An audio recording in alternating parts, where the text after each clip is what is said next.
संयुक्त राष्ट्र महासचिव एंटोनियो गुतरेस ने उत्तराखंड में हुए हिमस्खलन और बाढ़ पर चिंता व्यक्त की है। गुतरेस के प्रवक्ता स्टीफन दुजारिस ने कहा कि संयुक्त राष्ट्र महासचिव उत्तराखंड में हुए हिमस्खलन में मरने वाले और लापता हुए लोगों के परिवारों के प्रति भारत के लोगों और भारत सरकार के प्रति संवेदना व्यक्त करते हैं।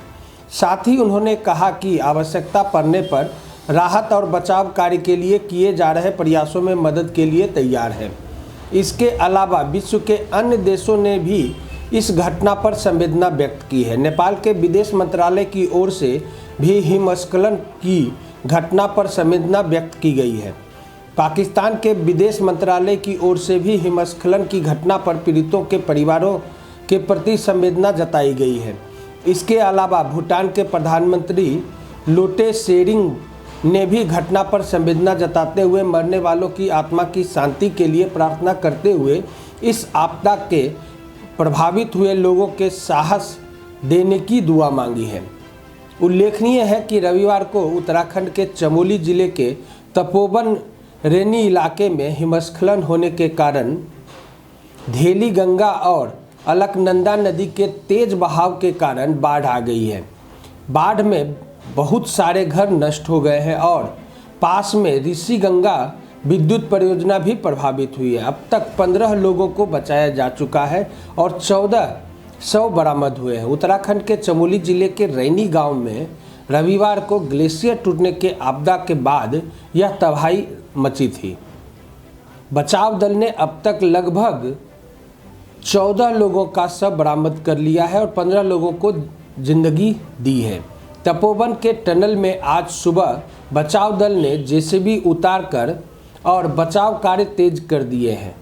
एसडीआरएफ के सेनानायक नवनीत भुल्लर के अनुसार आज सुबह तपोवन की टनल में फंसे लोगों को बचाने के लिए बचाव कार्य तेज कर दिया गया है।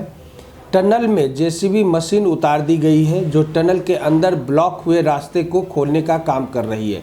उन्होंने बताया कि टनल के अंदर बहुत मलबा है। रेस्क्यू दस्ते के लोग मुस्तैदी से बचाव कार्य में जुटे हुए हैं। वहां तकरीबन 50 लोग फंसे हुए हैं। राज्य के डीजीपी अशोक कुमार ने बताया कि परियोजना की छोटी टनल के कल 12 लोगों को सुरक्षित निकाला जा चुका है। वही बड़ी टनल जो करीब 250 मीटर लंबी है उसे खोलने का काम जारी है। इस समय हमारा फोकस इसी जगह को क्लीन एवं क्लियर करने पर है। हालांकि इसके अंदर बहुत मलबा भरा हुआ है। रेस्क्यू टीम को बेला गांव में आज सुबह एक और शव मिला है। अब तक कुल 14 शव बरामद किए जा चुके हैं। अभी भी कम से कम 170 लोग लापता बताए गए हैं। इसमें उत्तर प्रदेश के लखीमपुर जिले के निवासी 60 मजदूर भी बताए जा रहे हैं जो इस विद्युत परियोजना में मजदूरी कर रहे थे। इस हादसे के बाद उनके गांव में मातम पसरा हुआ है। इस हादसे में तपोवन बैराज पूरी तरह से बर्बाद हो चुका है। आपदा की भयावहता का अंदाज़ा इसी से लगाया जा सकता है कि 15 किलोमीटर के दायरे में बड़े पैमाने पर तबाही हुई है। नदी में 4 पहिया वाहन तक बह गए हैं, इसलिए एक रेस्क्यू ऑपरेशन लंबा चलने की उम्मीद है। वायुसेना के हेलीकॉप्टर आसपास में उड़ान भर रहे हैं। आईटीबीपी के पीआरओ विवेक कुमार पांडे ने कहा कि उनका पूरा फोकस तपोवन टनल में फंसे लोगों को जिंदा बचाने पर है। ज़रूरत के हिसाब से आईटीबीपी और दल भेजा जाएगा।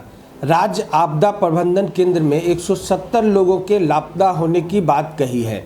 राज्य सरकार और केंद्र सरकार की विभिन्न एजेंसियां और संयुक्त टीमें रेस्क्यू ऑपरेशन में जुटी हुई है। राज्य सरकार ने घोषणा की है कि इस हादसे में जान गंवाने वाले परिवारों को 4 लाख का मुआवजा दिया जाएगा। प्रधानमंत्री नरेंद्र मोदी ने भी प्रत्येक मृतक के आश्रितों को 2-2 लाख रुपये और घायल को 50,000 रुपये आर्थिक सहायता मुहैया कराने की ऐलान कर दी है।